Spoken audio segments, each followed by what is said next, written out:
Welcome to The Explainer. Today, we're diving into a huge controversy brewing at the T20 Cricket World Cup. And trust me, this story is about way more than just what happens on the field.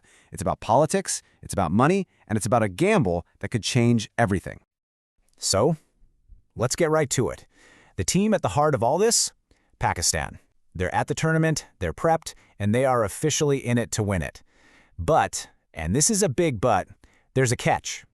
The team has just dropped a bombshell announcement. They are refusing to play their blockbuster group stage match against their biggest rivals, India.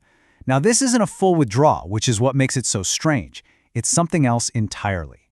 What we're looking at here is a selective boycott. And you got to understand, this is just not something you see.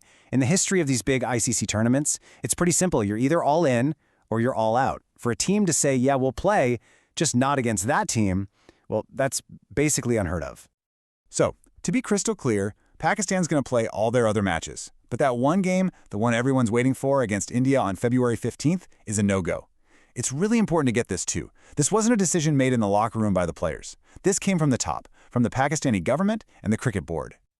Okay, so this is where it gets interesting, right? The big question is, why? If it wasn't a direct security issue with India, the match was already moved to a neutral country at Pakistan's request, then what's really going on here? Well, the answer, and you might be surprised by this, doesn't actually start with Pakistan or India. It starts with a completely different team, Bangladesh. It's really like a set of dominoes fell. First, Bangladesh asked for a neutral venue, for the exact same reasons Pakistan was granted one. But the ICC said, nope, sorry, too late. So in response, Bangladesh just pulled out of the whole tournament. And now, Pakistan is staging this boycott of the India match as a way of showing solidarity with them. And this right here is the heart of their argument. They're flat out accusing the ICC of double standards.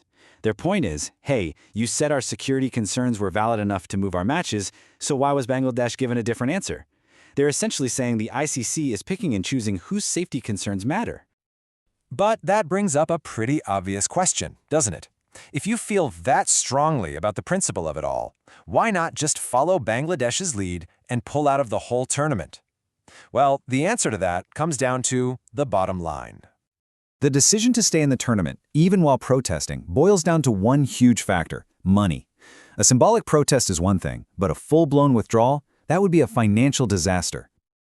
Think about it. If they pulled out completely, they'd kiss a massive payday goodbye.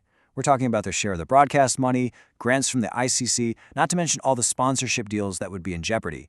And that's before you even get to the damage it would do to their team's ranking and player careers. The numbers are just staggering. The potential loss is estimated to be in the hundreds of crores. When you're looking at that kind of hit, you can see why the PCB has decided to take what they're calling a middle path, making a point without going bankrupt. Okay, so Pakistan makes their move. How does the ICC, the big governing body of world cricket, react to this? Well, as you can probably guess, they were not happy, and they came out with a very clear warning. The first thing that happens is pretty simple. It's just the rules. India automatically gets 2 points for the win. That gives them a huge leg up in the group right out of the gate. For Pakistan, well, their path to the next round just got a whole lot harder. They're basically betting they can win all their other games. It's a huge risk. So you've got these two totally conflicting views, right? On one side, Pakistan is framing this as a moral stand against unfairness, but the ICC sees it completely differently. For them, this kind of thing undermines the entire integrity of the tournament. It goes against the basic principle that everybody plays everybody.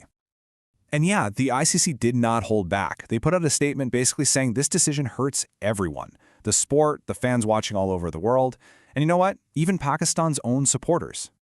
But they also sent a bit of a warning about the future. They're basically saying, if you do this, sponsors and broadcasters might start to lose faith in you. Who wants to invest in a team that might just decide not to play? It's a subtle but pretty serious threat to Pakistan's entire cricketing future.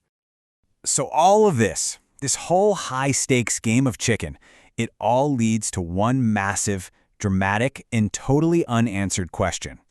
Look, forfeiting a group match is a big deal, but it's a calculated risk. They might think they can still get through. But what if they do? What if, against all odds, both Pakistan and India make it to the knockout stages? We're talking about a semi-final, or even the final. And that right there is the multi-million-dollar question, isn't it? What happens if they meet in a do-or-die final, with the World Cup trophy on the line?